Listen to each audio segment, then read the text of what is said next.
il y a le même micro-baladeur. Enfin, pour ceux qui ne sont pas totalement affamés. Oh, on peut se donner 10 minutes, là, monsieur le sénateur, non? Ah, moi j'ai le temps. Ah, c'est super.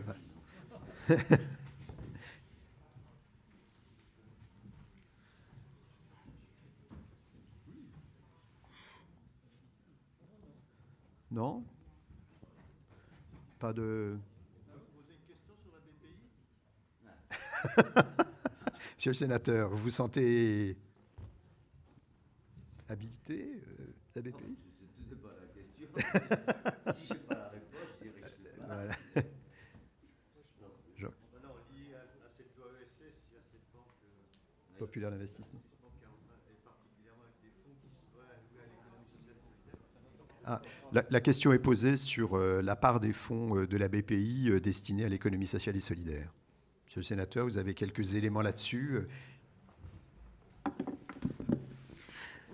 Sur la BPI, il a été effectivement fléché des crédits pour l'ESS. Et il m'apparaissait d'autant plus important, justement, qu'on définisse ce qu'était l'innovation sociale, qui n'était pas dans le texte, qui avait été supprimé d'ailleurs par le Conseil d'État. Et j'ai réintroduit un peu les fondamentaux de cette définition de l'innovation sociale, parce que paradoxalement, on a défini l'innovation technologique, mais l'innovation sociale serait une nébuleuse qui serait impossible. Donc, on a pris des choses très simples, parce que je ne voulais pas que ça soit la BPI qui effectue elle-même ses choix et ses critères. Ça, c'est le premier élément. Le deuxième, nous serons... et c'est pour ça que c'est très bien que le ministère de l'économie sociale et solidaire soit à Bercy.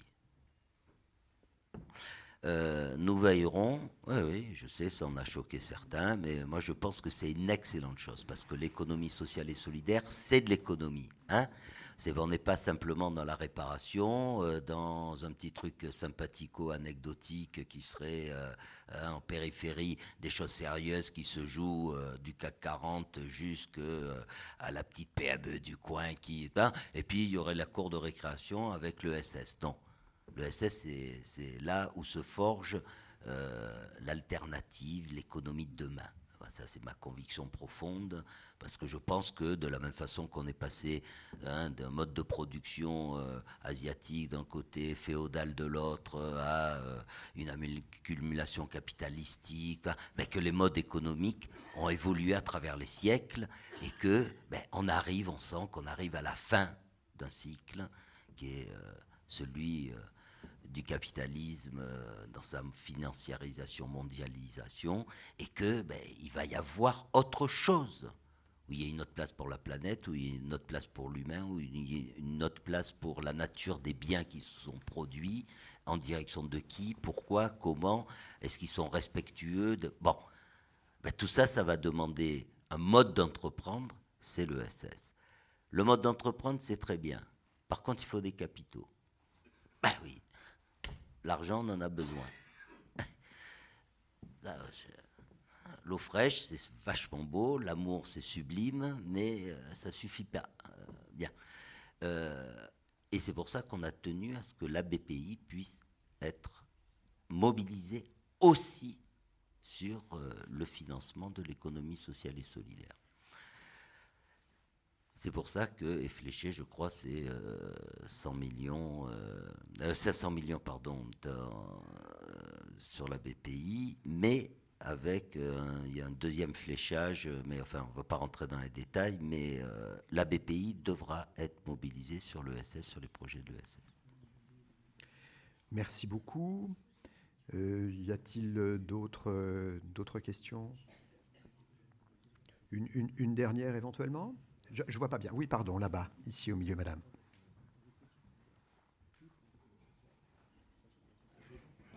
Merci. C'est une question, j'aimerais bien vous entendre développer un petit peu l'article dont vous avez parlé. Comment, tous les 3 ans, les salariés doivent être informés j'ai bien compris, de l'avenir de leur entreprise ou de la possibilité de cession.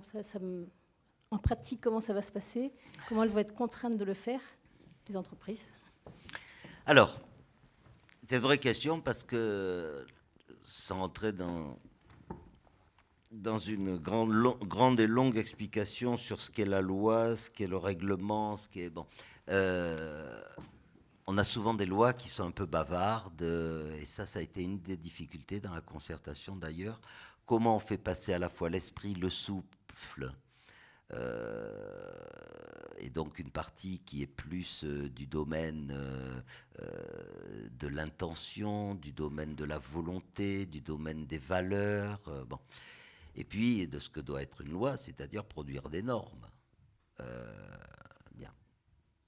Alors est-ce que c'est une loi cadre, c'est-à-dire une loi qui fixe un grand cadre, comme le nom l'indique, mais qui est peu opérationnel, ou est-ce que ça doit être une loi qui soit opérationnelle? Le choix a été fait d'une loi économique, opérationnelle, mode d'entreprendre. Du coup, la question 1 j'allais dire, du souffle, de la philosophie, de l'intention, on a essayé de la mettre à travers l'article 1 et 2, et particulièrement la charte dont je parlais, enfin bon bref, un certain nombre d'éléments à l'intérieur qui mettent en perspective les normes qui sont produites après chapitre par chapitre, famille par famille, bien. Et puis arrivé ces articles 11 et 12 sur le droit d'information des salariés qui, lui, concerne toutes les entreprises, quel que soit leur secteur.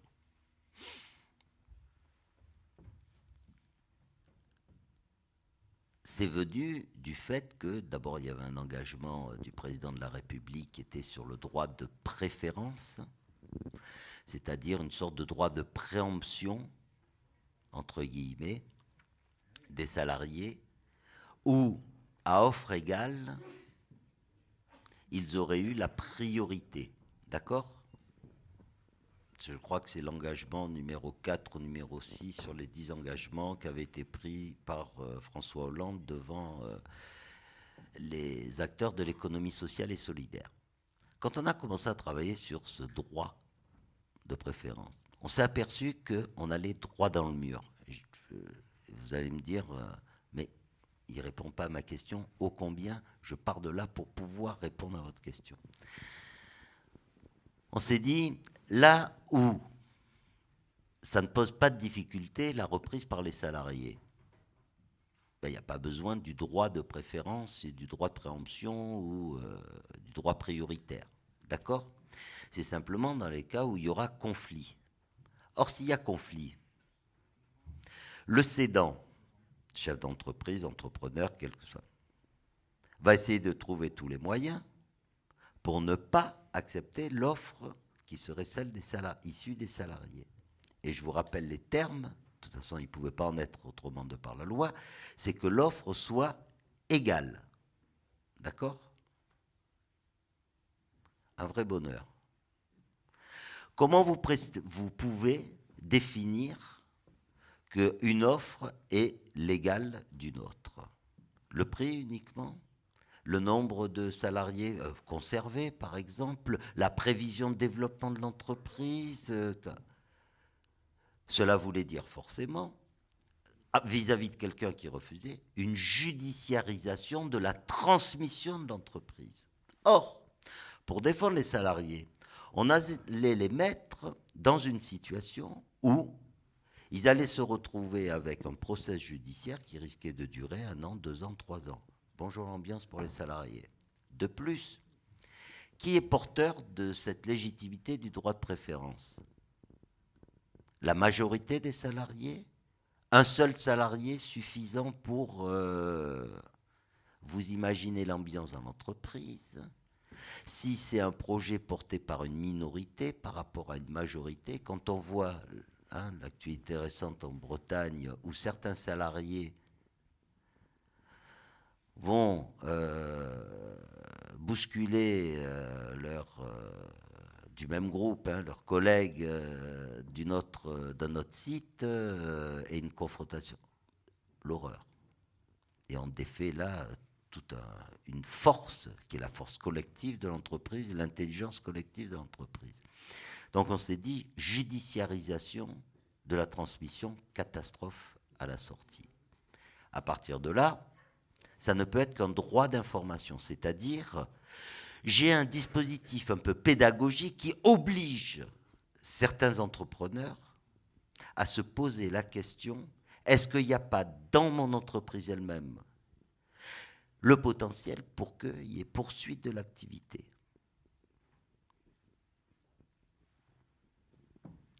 Oui, mais on sait les uns les autres que la reprise d'une activité, c'est pas en 2 mois, bricolette sur un bateau, font ça sur un coin de table. Tiens, si on reprenait l'entreprise, alors ben, toi, tu vas faire fonction managériale, toi, tu vas faire... Bon. Ça demande du temps, de la maturation. Bon. Et ça demande qu'à un moment donné, presque psychologiquement, on se soit installé dans cette perspective. Et après de multiples auditions entre le MEDEF d'un côté qui m'expliquait que c'était rien connaître, ou le CGPME, puis un certain, d'autres, bon, enfin bref, en plus en tant que maire de Valbonne, Sophie Antipolis, la création d'entreprise, je connais un peu, quoi, hein, d'accord, bon. J'aime bien qu'on m'explique la vie, surtout quand il s'agit de permanents d'organismes patronaux qui, l'entreprise, ça m'étonnerait qu'ils la connaissent. Je prétends, en tant qu'élu, la connaître beaucoup mieux qu'eux. Ferme la parenthèse. Et ce n'est pas forcément les patrons, ce type de patrons ou ce type de représentants qui peuvent discuter de ce qu'est l'entrepreneuriat et la réalité de ce qu'est la création d'entreprise et de ce qu'est l'intelligence des salariés, de ce que je ferme la parenthèse et je reviens. C'est dit, qu'est-ce qu'on peut mettre en place?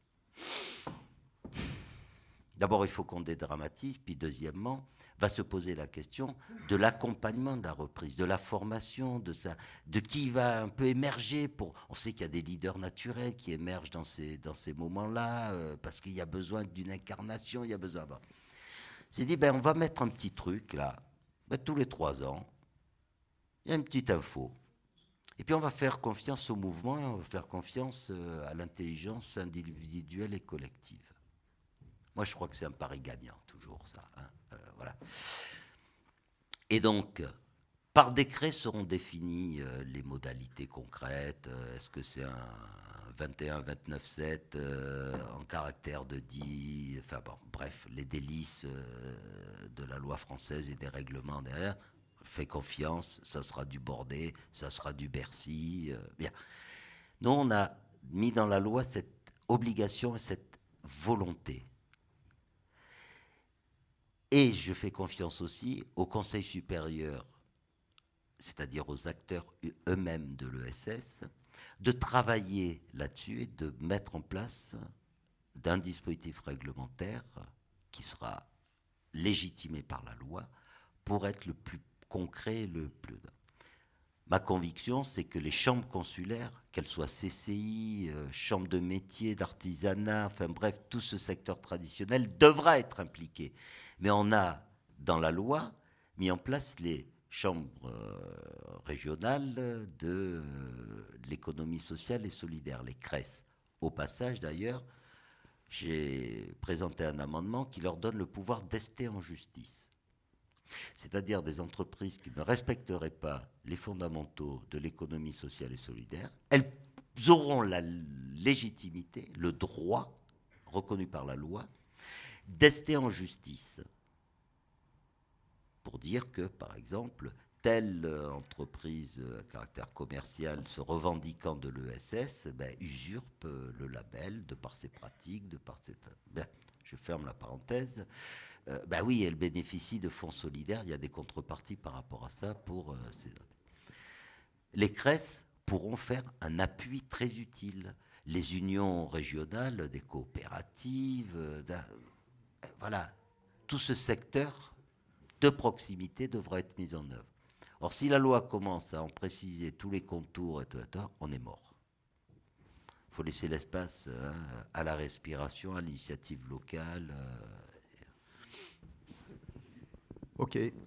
Monsieur le sénateur, il nous reste à vous remercier pour votre exposé et les réponses à vos questions. Alors, pardonnez-moi, mais je voudrais remercier François. Non, je voudrais remercier François de cette initiative, de cette invitation et de dire que, ben voilà, il y a des belles personnes. J'ai parlé de Gérard Denain et ça m'est agréable aussi de parler de François dans ces termes. Voilà. Merci. Alors, vous me facilitez la tâche parce que j'allais dire que on a connu une partie de séance émotion en début de réunion et on allait terminer aussi par une séquence émotion. Juste avant et toujours dans ce registre-là, vous remercier d'avoir évoqué le souvenir de Gérard Denain. On est un certain nombre dans la salle à avoir bossé avec lui, avoir été inspiré par lui et c'est effectivement un excellent souvenir. Merci. À titre personnel et à titre de nombreuses personnes dans la salle. Moi aussi. Voilà. Maintenant, on n'a pas eu la chance de la voir en ouverture de réunion. Elle m'a expliqué qu'elle avait dormi 2 longues heures ces 2 derniers jours, donc elle doit être en pleine forme. Jeanne Millet-Drocan, qui était à l'époque de la création Initiative Emploi, adjointe au maire délégué aux affaires sociales, et qui voudrait nous dire quelques mots. Je vous en prie, si vous voulez bien venir jusqu'au pupitre. Essayez de ne pas vous casser la figure, ça va le faire bien, c'est super.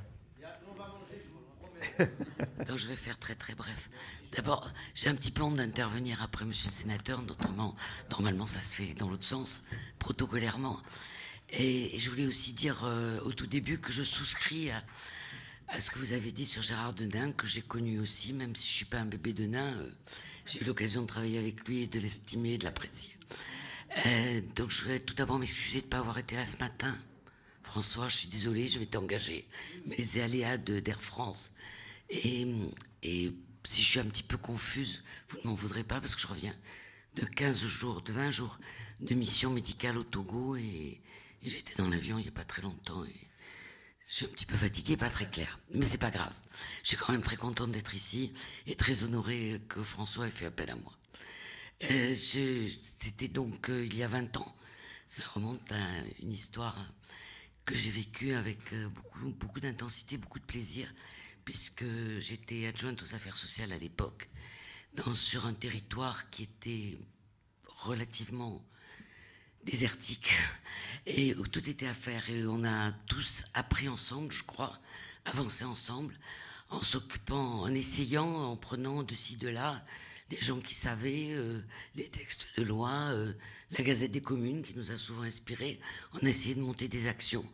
Et quand on a décliné l'insertion, et bien sûr l'insertion par la santé, par le logement et par l'emploi, et je me souviens de certaines réunions autour d'une table, dans mon bureau au CCAS, avec Alain et avec François, on imaginait de grandes choses et on créait, et on était heureux de créer. Et donc pour ce qui est de l'emploi, c'est François qui a pris ça en main.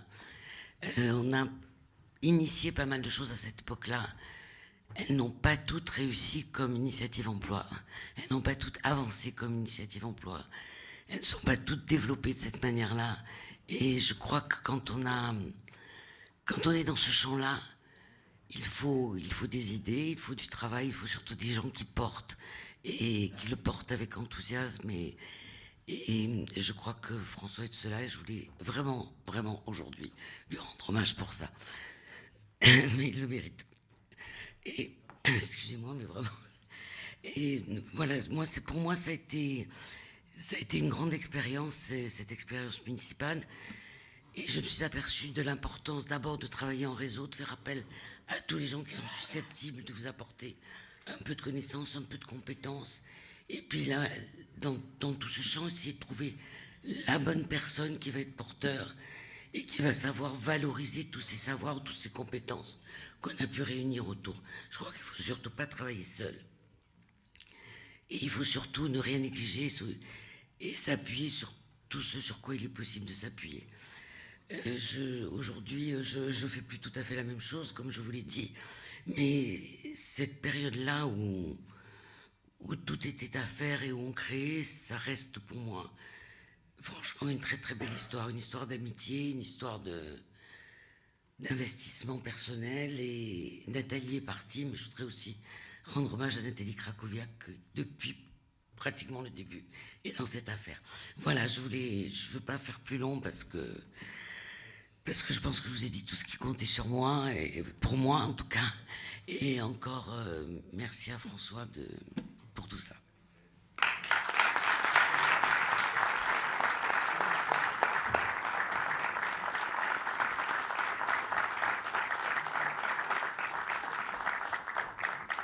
Merci Jeanne. J'ai un petit peu appris avec Jeanne la vie politique. Et s'il y a une personne qui m'a montré la voie dans l'engagement politique, au-delà des querelles politiciennes, c'est bien Jeanne. Je voudrais que, et dans le monde canois, ça n'a pas toujours été facile. Je voudrais que vous l'applaudissiez très fort, Jeanne. Merci beaucoup.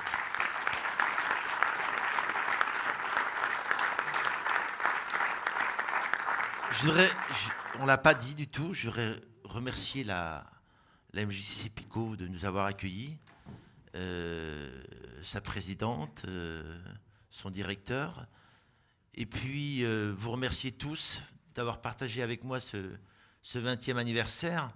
Alors, il y a encore un peu de monde ici, tout le monde n'est pas parti.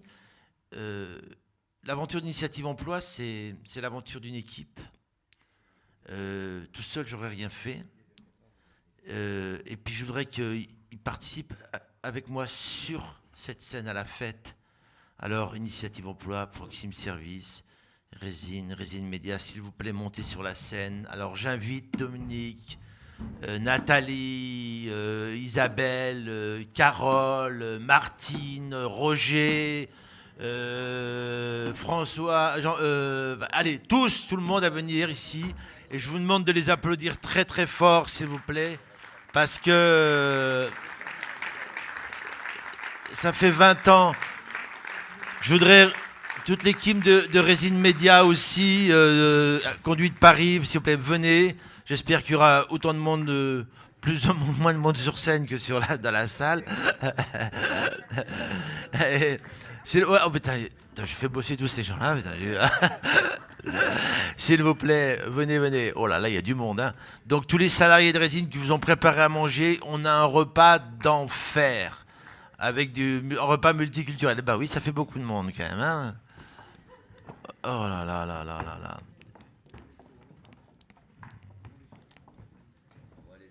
Ça fait du monde, hein, Marc? Qu'est-ce que t'en penses, hein? Moi, ce que je pense surtout, c'est que je vois les stigmates sur les Ouais. qu'elles subissent. Non, mais vous avez... Non, respect, arriver à le supporter autant d'années. Ouais. Alors, je vous demande de les applaudir très très fort et qu'on fasse une belle image, un bon souvenir. Entrez, venez. Muriel, entrez. Un beau souvenir. C'est grâce à eux, cette manifestation de 20 ans. Pour moi, c'est beaucoup d'émotion parce que je pense que dans 20 ans, je serai sûrement là, mais je serai plus sur cette scène-là. Voilà. Merci à vous, merci à tous les élus, merci à tous ceux qui s'engagent dans la vie pour le mieux-être des autres, parce qu'on est là pour ça, pour le mieux-être des autres, dans la convivialité. Et bon appétit, à tout de suite au repas. Merci.